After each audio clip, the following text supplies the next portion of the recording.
In the family WhatsApp at midnight, my son wrote, "She doesn't need to know." The words were still glowing on my screen, surrounded by those tiny green ticks that confirmed he had sent them deliberately, not by mistake, not in passing. The group was named Family Forever, a title that once made me feel included, needed, even anchored. But that night, the words pressed against my chest like a stone. I scrolled further, not out of curiosity, but out of something closer to self-torture. There were photos, bright ones. My son, my daughter-in-law, my grandchildren, smiling, sunlit, together. The kind of togetherness that had always been my reason to stay awake through long winters, my reason to keep my cupboard stocked with their favorite biscuits, my reason to answer calls at any hour. But in those photos, I was absent. Not because I had said no. Not because I had been sick. I simply hadn't been told. And in that absence, I could feel the shape of their decision, deliberate, unanimous, silent. My son's words made it undeniable. She doesn't need to know. I stayed there on the sofa, the lamplight dim, my phone warming in my palm. I pressed my thumb against one photo, my granddaughter holding a sparkler, her hair blown back by the night breeze, her face open with laughter. That laughter was a sound I knew well. I had heard it bounce against my kitchen walls when I pretended the burnt cookies were extra crispy just for her. But in this frozen moment, that sound belonged somewhere else. To a night I had not been invited to. To a circle I was no longer part of. I saved the photo, quietly, as if stealing it. My heart was beating too hard for such a small action. The screen dimmed as if urging me to sleep, to let it go, but the words wouldn't dim with it. They lingered like a whisper pressed into the walls. I didn't reply. What could I have written? That I'd seen it? That I now knew the truth? That his words, carelessly typed in the middle of the night, had carved a border around me? I placed the phone face down and listened to the silence of my house. A silence that felt different now, less peaceful, more pointed. For years I had told myself I was lucky. Lucky they lived close. Lucky they visited, sometimes unannounced, with little shoes clattering in the hallway. Lucky to have a son who still called me Amy in the old way, even in front of his wife. But luck has a way of evaporating once you see the shape of what you've been denied. That night, it evaporated in a rush, leaving only a dryness in my throat and a hollow behind my ribs. I made tea at 2 a.m, my hands steady though my thoughts were not. The kettle hissed like an accusation. I poured, stirred, lifted the cup, all in the rhythm of habit. But each sip tasted thin. I thought of how many times I had brewed this same tea for them, letting the leaves steep until the kitchen filled with warmth. They never asked for it, I simply knew. That was my role. Knowing before being told. Providing before being asked.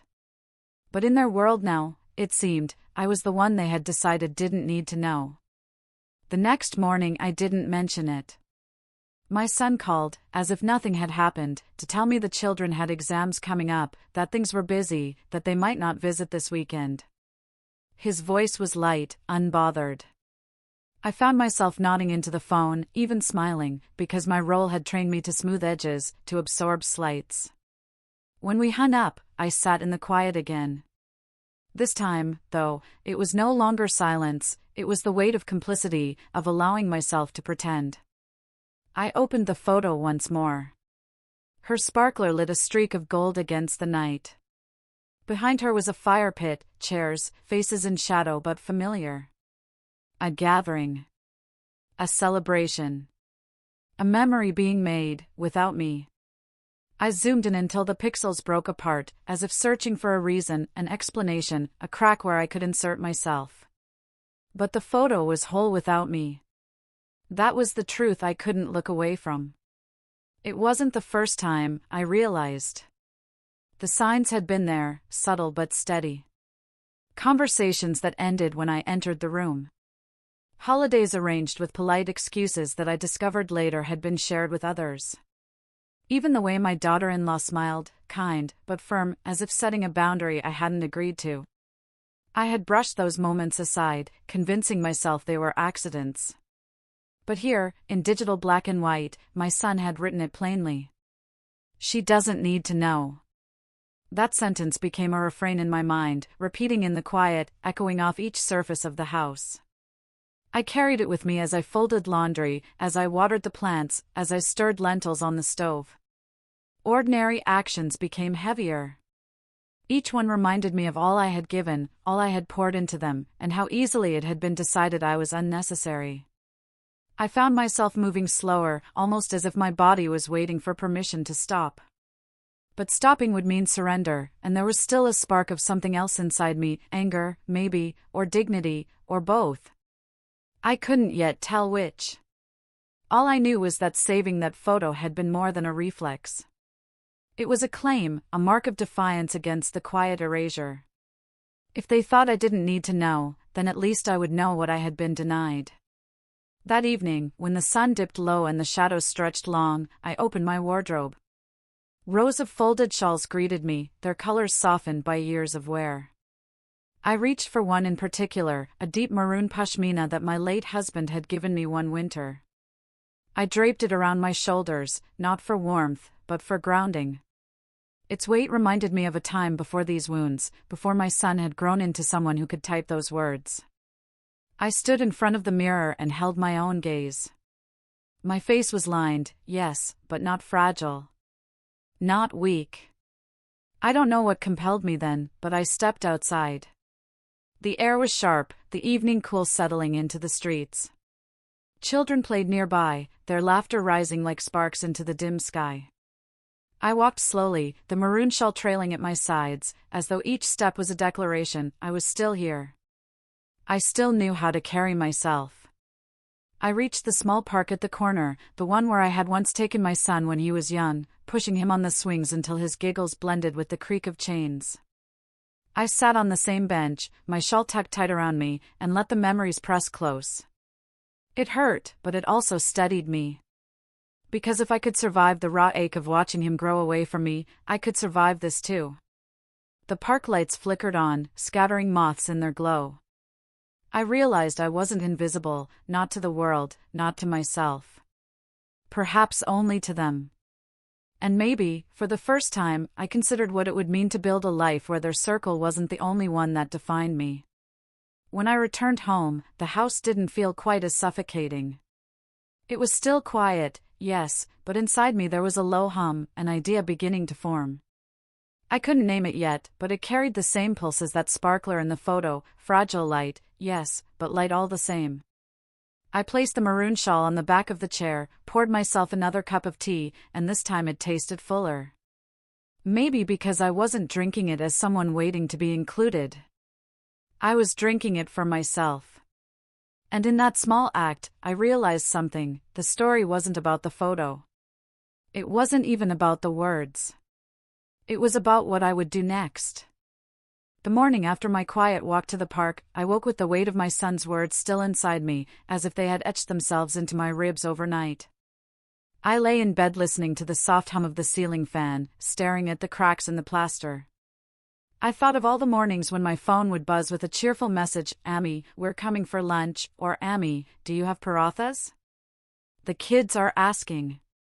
Those messages had been my alarm clock, my invitation to begin the day with purpose. But that morning, the silence stretched unbroken. I went about my routine anyway. I folded the bedspread, opened the windows, let the weak sunlight creep in. I pressed my palm against the wooden frame and remembered my husband, how he used to hum while fixing loose hinges, how his presence filled these same rooms. In those days, the house felt alive even in quiet moments. Now, without him, it had become a place I kept tidy for others, always preparing, always waiting. But what was I preparing for now? Who was I waiting for? In the kitchen, I lined up the cups on the counter, a habit I had kept since the children were small. One cup for myself, and extras for whoever might arrive. I paused, staring at the empty cups, and then put them back. Just one was enough. That single act, setting the rest aside, felt heavier than I expected, like I had peeled away a layer of myself I'd been carrying for years. Later, while watering the plants on the balcony, I saw my neighbor Mrs. Khalid walking her grandson to school.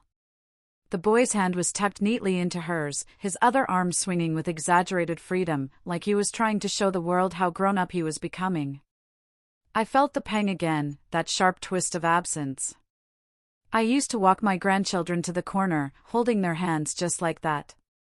It had been part of my identity, the grandmother who was always available, always steady. I waved at her, she waved back, and I smiled, though it felt like a mask stretched too tightly across my face. That afternoon, I opened the photo once again. My granddaughter's sparkler seemed to burn hotter, mocking me with its glow. I wondered if they had even mentioned me that night. Did my name pass their lips? Or was I erased so neatly that not even my absence was spoken aloud? That thought shook me more than the words themselves. To be forgotten is one thing. To be deliberately excluded is another. But to not even be missed, that is the wound that bleeds the longest. I couldn't bring myself to confront my son. What would I say? Why didn't you tell me? Why did you decide I didn't need to know? He would have answers, I was sure. Practical ones. He would talk about my health, about how late it was, about how tired I might have been. He would string together reasons until the cruelty sounded like care. And I, like I always had, would nod, smile, and accept. But something in me resisted that cycle now. I didn't want excuses. I wanted truth. And if he couldn't give it, perhaps I had to learn to live without it. In the days that followed, I found myself walking more. At first it was just to the park, then down the market lane, then further still. I watched other people's lives unfold, the shopkeepers sweeping dust from their thresholds, children chasing a ball across the road, women bargaining over vegetables. Their worlds spun steadily, and in observing them, I felt less like an invisible figure waiting by the window. I felt, for the first time in years, like a participant in something larger than my family's silence. One morning at the market, I bought a scarf. Not expensive, just a soft cotton piece in a shade of blue I'd never worn before. I didn't buy it for anyone else, not to please or impress, not because someone had admired it. I bought it because it made me pause, because its color reminded me of the sky just before dusk, the moment when light softens but refuses to vanish. I tied it loosely around my shoulders and caught my reflection in a shop window. The woman looking back seemed familiar, yet not entirely the same. That evening, my daughter-in-law called. Her voice was warm, practiced. She asked how I was, told me the children had been busy, and that they'd try to visit soon. I listened, my responses short but polite. As she spoke, I wondered if she knew about the message. Did she agree with it? Did she encourage it? Or was she simply silent when the decision was made? The not knowing gnawed at me, but I kept my voice calm. When the call ended, I set the phone down without the usual ache of longing.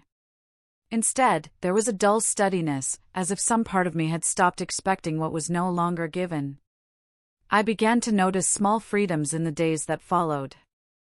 I cooked dishes only I enjoyed, okra fried crisp, lentils with extra chili.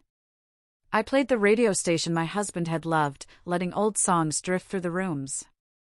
I even rearranged the furniture in the living room, pulling the sofa closer to the window where sunlight pooled in the afternoons. These weren't grand gestures, but each one whispered the same truth: I was still here, still capable of shaping my days without waiting for permission. Yet, at night, when the house settled into stillness, the refrain returned. She doesn't need to know. The words echoed louder in the dark, as if daring me to forget them. I couldn't. They had carved themselves into the rhythm of my days, into the spaces between breaths. Sometimes I imagined deleting the group altogether, removing myself from their carefully curated circle. But I didn't. Instead, I muted the notifications. A quiet rebellion. I didn't need to see their chatter, their plans, their photos. If they decided I didn't need to know, then perhaps I would choose not to know on my own terms. One evening, while folding laundry, I came across my husband's old sweater tucked at the back of the cupboard. It still carried a faint trace of his scent, that mix of tobacco and sandalwood. I pressed it to my face and closed my eyes. He would have known what to say. He would have told me I was worth more than this silence. He would have reminded me that love is measured not by convenience but by consistency. For a moment, tears threatened, but I let them fall. They landed softly against the wool, absorbed without protest. After that night, I decided to write. Not to them, but to myself. I found an old notebook and began with the date. I wrote about the WhatsApp message, about the photo, about the sting of being erased. The words spilled clumsy at first, but soon they gathered shape. I wasn't writing for forgiveness or explanation. I was writing to see myself clearly, to lay out the pieces of pain and dignity side by side. Page by page, I began to feel lighter, as though each sentence loosened a knot I had carried too long. The next Sunday, when they didn't come as promised, I didn't sit by the window waiting. Instead, I brewed tea, wrapped the blue scarf around my neck, and walked back to the park. The air was crisp, the benches speckled with fallen leaves. I sat down and opened my notebook, writing as children played nearby. Their laughter filled the air, and for once, it didn't wound me. It simply reminded me that life had layers, and I was still part of them. That night, I slept better. Not because the pain had vanished, but because I had begun to claim something for myself. A small, private act of defiance. A beginning. The weeks that followed carried a strange rhythm.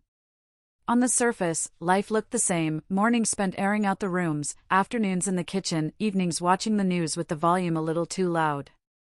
But underneath, I could feel something shifting. The silence in the house no longer felt like punishment, it was slowly becoming space. Space to think. Space to breathe. Space to be something more than a waiting figure on their periphery. Still, their absence lingered like a bruise I couldn't stop pressing. Each time the phone buzzed with a message from the family group, I hesitated. Sometimes I opened it, sometimes I didn't. I could tell from the muted notifications that they had continued without me, photos of school events, little jokes, plans. I read them with a detachment I hadn't known I was capable of. It hurt, yes, but not in the same sharp way anymore. It was duller now, like an ache after a healed wound. One Friday evening, my son called unexpectedly. "Amy," he began, his voice warm, as though nothing had happened, "the children want to see you tomorrow. We'll come after lunch." The words landed differently than they once would have. Before, I would have rushed to prepare, the fridge stocked, the floor freshly mopped, the cushions fluffed just so. But that night, I simply said, "All right, Beta. Come if you wish."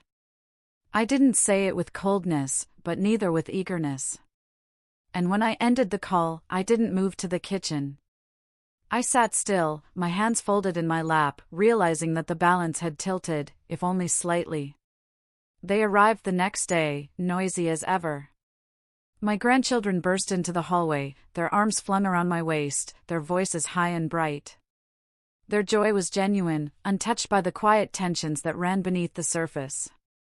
I hugged them tightly, inhaling their scent of crayons and sunlight, and for a moment, all the pain receded.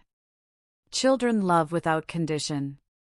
Their hearts hadn't yet learned the careful exclusions of adults. My daughter-in-law entered behind them, carrying a box of sweets. She placed it on the table with a practiced smile. "We thought of you," she said, her tone light, her eyes carefully unreadable. I thanked her, my voice polite but steady. I noticed her glance around the room, perhaps checking if I had been well, perhaps searching for signs of neglect. I offered nothing for her to comment on. The room was tidy, my clothes neat, my face calm. My son settled into the armchair, chatting about work, about the children's grades, about the rising prices of everything. I listened, nodding where appropriate, but inside me a quiet current moved differently now. I wasn't desperate to prove myself useful, to interrupt with offers of food or reminders of past sacrifices. I let the conversation flow around me, like water around a stone. When they left that evening, my son kissed my forehead, the way he always did. But I noticed something, perhaps only in myself. I didn't cling to the gesture. I didn't stretch the moment, didn't let it define my week. Instead, I closed the door, leaned against it, and felt the house settle back into its own rhythm. For once, the silence that followed wasn't crushing. It was mine. The next day, I found myself lingering by the cupboard where the blue scarf hung. My hand brushed against it, and I smiled. That small purchase had become something more, it had become a symbol of choosing for myself. I wore it to the market again, and this time, I stopped at the bookstall. The man there, who always smelled faintly of ink and dust, asked if I was looking for something particular. I shook my head, then let my fingers wander across the spines until they stopped on a collection of poetry. I bought it, though I hadn't read poetry in years. That night, I opened its pages and found myself underlining lines, whispering them aloud, feeling the words settle into me like old friends. As I read, I thought of my husband again. He had loved poetry, often reciting verses while stirring sugar into his tea. I had always listened with half an ear, busy with chores. But now, sitting alone, I realized he had been offering me something precious all along, moments of reflection, of beauty, of presence. And though he was gone, the memory of his voice guided me back to those moments. One afternoon, a week later, my daughter-in-law stopped by without the children. She arrived with a polite smile, carrying a container of food. "I thought you might not have cooked," she said, setting it on the counter. I thanked her, though the assumption stung. "I've cooked," I replied softly. "But thank you for this." She hesitated, looking at me, perhaps sensing something different in my tone. "You know we worry about you," she said, her voice dropping slightly. I met her gaze. "Do you?" The words slipped out before I could stop them. Not harshly, not accusingly, but with the weight of truth. She blinked, her smile faltering. "Of course," she said quickly.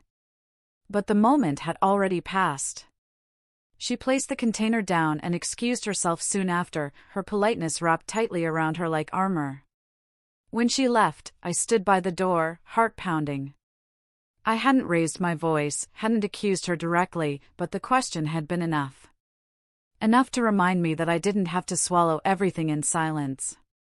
That realization, though small, lit a flame in me. In the evenings, I began walking further. Past the market, past the park, into streets I hadn't wandered in years. I watched strangers go about their lives, and it struck me how wide the world remained, even as my family's circle had shrunk around me. I began to recognize faces, the fruit seller who always joked with customers, the woman who fed stray cats near the mosque, the old man who polished shoes by the roadside. Their presence became familiar, almost comforting. One evening, while pausing by the tea stall, I struck up a conversation with the vendor. He was younger, friendly, eager to share stories. He asked about my day, and I surprised myself by answering honestly. It wasn't a deep conversation, just the exchange of words between strangers. But it reminded me that my voice still had value outside the narrow walls of my family. At home, I found myself writing more. Not just about the pain, but about the small victories, the blue scarf, the poetry, the walks. I filled pages with memories of my husband, with stories from my childhood, with observations of the world outside my window. Writing became a way to stitch together the parts of myself I had forgotten. Yet, despite these shifts, the refrain still lingered. She doesn't need to know. Some nights it returned louder, pressing against my chest. But instead of letting it hollow me out, I began to answer it silently. I do need to know. And I will know. Even if it's only myself I come to know again. It was a fragile defiance, yes, but it was growing roots. One Sunday, when my son and his family visited again, I noticed something. They talked as usual, but I didn't rush to anticipate their needs. I served tea, yes, but I didn't hover. I let the children scatter their toys across the carpet without fussing. I listened, smiled, and then excused myself halfway through, retreating to my room with my poetry book. I didn't ask for permission, didn't explain. I simply did it. Later, I heard my son's voice in the living room, low and uncertain. "Amy seems different," he said. My daughter-in-law murmured something I couldn't hear. I closed the book and smiled to myself. They were noticing. They didn't yet understand, but they were noticing. And for the first time in a long while, that felt enough. It happened on a Wednesday evening, one of those dusky hours when the light fades too quickly and the house begins to echo. I was sitting at the dining table, writing in my notebook, when the phone rang. My son's name flashed on the screen. I answered, my voice steady. "Amy," he said, after a short pause, "why didn't you answer the group messages this week?" I knew which ones he meant. Photos of the children at a science fair, chatter about an upcoming outing. I had read them, of course, but I hadn't replied. Not out of malice, not even out of sadness, but because I no longer felt the reflex to perform presence where it wasn't wanted. I didn't have anything to say, I replied simply. There was silence on his end, a silence filled with the sound of unspoken expectations. Finally, he sighed. "You know, they notice when you don't respond. The children ask why Nanny doesn't write back." I almost laughed at that. The children hadn't noticed my absence when they'd stood smiling in that sparkler photo. But I didn't say it. Instead, I said, if they miss me, they can call me directly. He didn't respond right away. I could feel his discomfort across the line, the way my calmness unsettled him. In the past, I would have rushed to fill the pause with apologies, with explanations, with promises to be more attentive. But not now. I let the silence stretch until he cleared his throat and moved on to another topic. After the call ended, I closed my notebook and sat for a long time, feeling the thrum in my chest. I hadn't raised my voice, hadn't accused, but I had drawn a line, however faint. And that line felt like oxygen. A few days later, they invited me for dinner.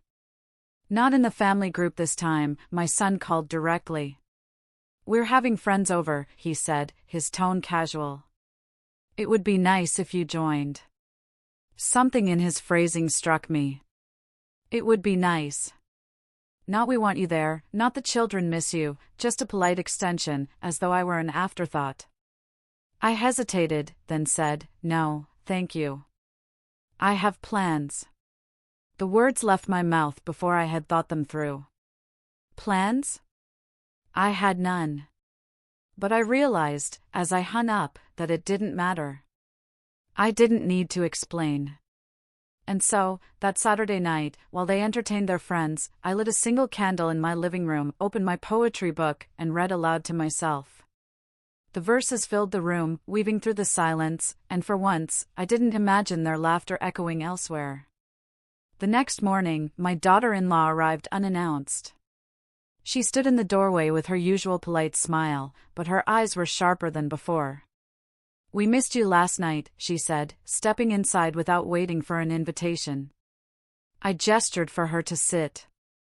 I had other things to do. Her eyebrows rose, just slightly. "I hope you're not upset with us." The question was wrapped in concern, but I could hear the edge beneath it. She wanted reassurance, wanted me to slip back into the role of the forgiving mother-in-law who absorbed every slight without protest. But I stayed still.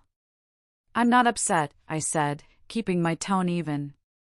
"I'm simply busy with my own life." She blinked, as if the concept had never occurred to her. "Of course," she murmured, though her smile faltered. She stayed only a few minutes before leaving, her container of food untouched on the counter. When the door closed behind her, I sat back in my chair and exhaled. The words replayed in my mind, busy with my own life. They felt strange on my tongue, but also true. I wasn't busy in the way younger people were, with work and deadlines and outings, but I was busy reclaiming something far quieter, far more essential, myself. That week, I began attending the women's reading circle at the library. I had seen the notices pinned on the market board many times but had always walked past, telling myself I didn't belong. This time, I went in. The room smelled of old books and dust, the chairs mismatched, the voices warm. They welcomed me easily, asking me to read a passage aloud. My voice trembled at first, but soon it steadied, carrying across the room. When they clapped lightly, not out of politeness but out of genuine appreciation, I felt a flush of something I hadn't in years, recognition. I walked home from that meeting with my steps lighter. The night air was cool, the street lamps humming, and for the first time in a long while, I wasn't measuring my worth against their silence. I was measuring it against the sound of my own voice. But change, I learned, rarely goes unnoticed. The following Sunday, my son arrived with the children. He didn't call ahead. They burst into the house as usual, scattering toys, demanding snacks. I greeted them with love, but when I moved to the kitchen, my son followed. "Amy," he said, leaning against the counter, "what's going on with you lately?" I looked at him. His face was the same I had once kissed after scraped knees, the same that had lit up when he first told me he had fallen in love. But now it was lined with unease. "What do you mean?" I asked. "You're different," he said carefully. "You don't answer messages. You refuse invitations. Even Aisha," he gestured toward the living room where his wife sat with the children, "says you seem distant." I dried my hands on a towel and met his gaze. Maybe I've stopped trying so hard to be included where I'm not wanted. The words hung heavy between us. His eyes widened slightly, then narrowed. "That's not fair, Amy." "Fair?" I repeated, my voice calm but firm. "Do you want me to show you the message?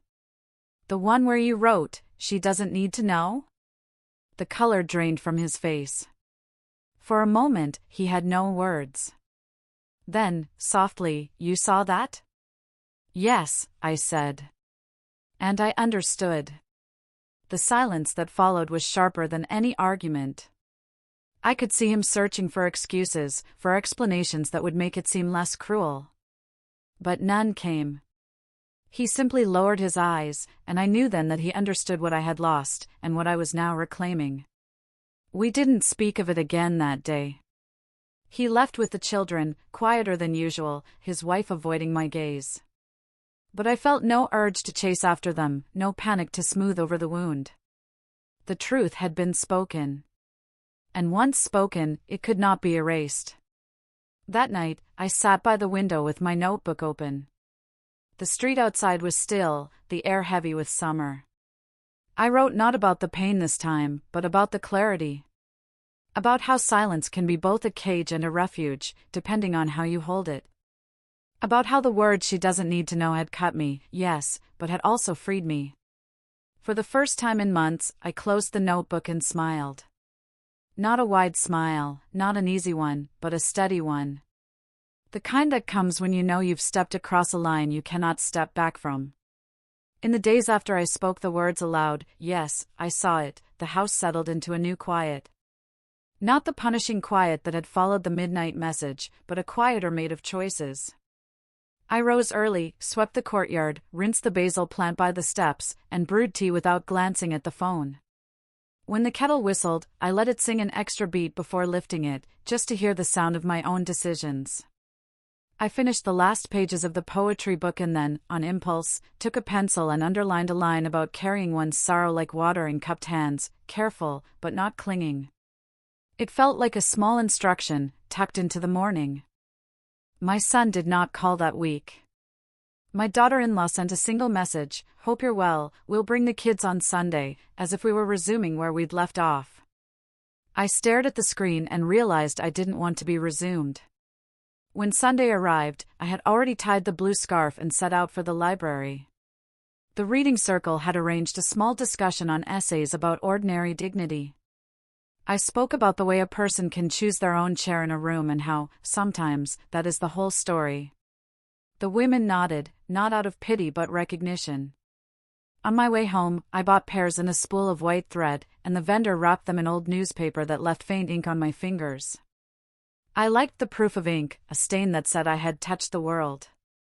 They came later, anyway. The children ran into the hallway, barefoot and breathless, and my granddaughter twirled the end of my scarf and asked for the mango candies I always kept in a jar. I gave her 2. The jar had been full, but I had started rationing out of habit to myself, not to them. My son hovered near the doorway, his voice careful. "Amy, can we talk?" he asked. I gestured to the living room, where the cushion sat in a new arrangement that no one commented on. He cleared his throat. "I'm sorry," he said. "For that message. It was late. It came out wrong." I had anticipated the explanation, even rehearsed my refusal to be soothed by it. But when he looked at me, my boy who now shaved salt from his stubble and wore worry like a second shirt, I felt something older than anger lift its head. I poured 2 cups of tea and slid one to him. "I heard the words exactly as you wrote them," I said. "If you meant them differently, that is your work to do. My work is to decide what I need to know from here on." He put his palm around the cup, letting the heat bloom, and said nothing. I didn't fill the silence with comfort. I let it stand, like whether we had both chosen to sit through. After they left, I took out the photo. The one I had saved quietly that first night, with the sparkler and the chairs and the faces in half shadow. I printed it at the shop beside the tailor, a quick transaction handed through a metal frame. Back home, I slid the picture into a plain envelope and wrote the date in the corner.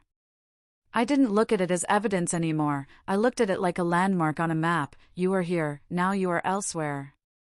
The envelope went into the drawer with the thread and a spare house key, among the small tools of daily repair. A few days later, the school sent an invitation through my daughter-in-law, an assembly where my grandson would recite a poem. "It's on Friday morning," she said over the phone, clipped but courteous. "If you're free." The old reflex bucked. Of course I would go, of course I would sit in the second row and clap too hard. Then I thought of the words I'd underlined, of water cupped but not clutched, and I asked, did he ask me himself? There was a pause, thin as thread. "No," she said. "We're just inviting everyone." I took a breath. "Then please tell him," I said, "that I would love to come if he wants me there. Ask him to call me." She made a small sound of surprise, the sort that reveals the shape of expectations, and we ended the call. He rang that evening, shy and proud, and asked, "Nanny, will you come?" Hearing his voice, I felt the invitation settle where it should, rooted in the child, not in the arrangements around him. "Yes, Beta," I said. "I will come." On Friday, I ironed my white kurta and wore the maroon shawl, though the day would warm. I tucked a paper packet of sweets into my bag, not as a bribe but as a habit of celebration.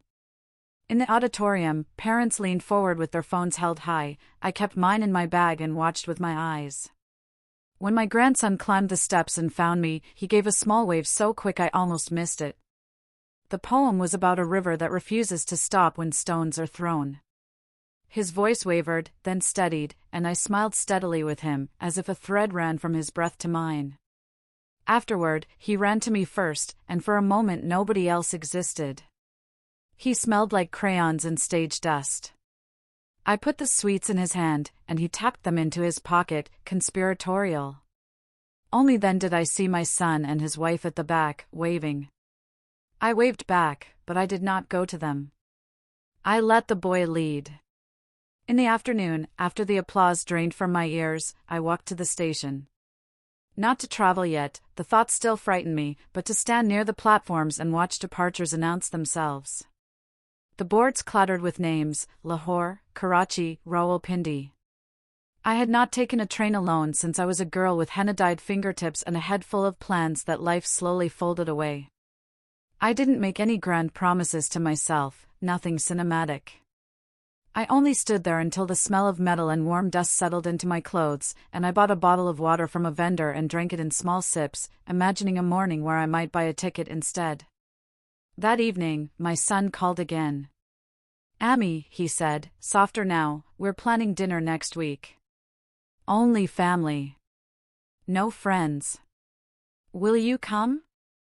A month ago I would have said yes before he finished the sentence, and then I would have spent days marinating care in oil and garlic until it tasted like belonging. I looked at my calendar, the one I had barely used for years, and traced the squares with my finger. The library circle had planned a small outing to the museum on that same day, to see an exhibit of hand-woven shawls. "I have plans," I said. I didn't apologize, didn't explain. "But the day after, you can come here if you like. I'll make kheer." He was silent for a beat, then said, "All right." I heard disappointment, maybe hurt, but also the first rustle of a new arrangement, where I was not furniture to be moved but a person with dates and desires. The next morning, I sat with my notebook and wrote from the end rather than the beginning. I wrote what I wanted the last line of my week to be. I did not wait by the window, I stepped out of it. Then I filled in the days backward: tea with the neighbor who always notices when my basil droops, a call to my cousin in Hyderabad who had been a voice of laughter in my young life, the museum visit, a recipe I would try for myself alone. When I stood to make lunch, I realized I hadn't once looked at the family WhatsApp group. Not out of spite, simply because the world outside that square of messages had regained its width. Later, I took the envelope with the printed photo and carried it to the terrace. The afternoon light lay soft across the rooftop, and the city moved in layers: horns, vendors, a child crying, a dog answering. I opened the envelope, looked at the sparkler frozen mid-flicker, and felt no stab. Just the knowledge that the woman who had saved this picture in the dark of her living room had found a way to know other things since. I slipped the photo back in and wrote one more word under the date: turning. Not a victory, not a conclusion. Just a hinge, quiet and sure. That night, before I slept, I set an alarm for early. The museum would be crowded if I went late, and besides, I had another errand, small, private, and a little bold. I would stop by the station again, this time at the booking window. I didn't have to travel next week or even next month. But I wanted the feel of a ticket in my hand, the printed promise of a seat carrying my name. I imagined placing it between the pages of my notebook, not as proof for anyone, not even for my son, but as a thin, crisp reminder that, wherever I went or didn't, I had chosen the direction. The next morning, I stood at the station window and bought the ticket. My hand trembled only slightly as I slid the money across. The clerk didn't look twice at me. To him I was just another passenger, but to me, the thin slip of paper felt like an unshackling. I tucked it carefully into my notebook, between the lines I had written in darker hours. When I reached home, the house greeted me with the same familiar silence, but it no longer pressed down. It felt spacious now, almost like a companion. I brewed tea for one, draped the maroon shawl over my shoulders, and sat by the window where the light fell in long stripes across the floor. I thought of the words that had started it all: "She doesn't need to know." They had once pierced me, but now they seemed smaller, like dried leaves swept into a corner. What I needed to know, I had discovered for myself, that I was more than their invitations, more than their omissions, more than a figure to be fitted into their convenience. Outside, children's laughter rose, sparklers of sound against the evening air. I closed my eyes and let it wash through me.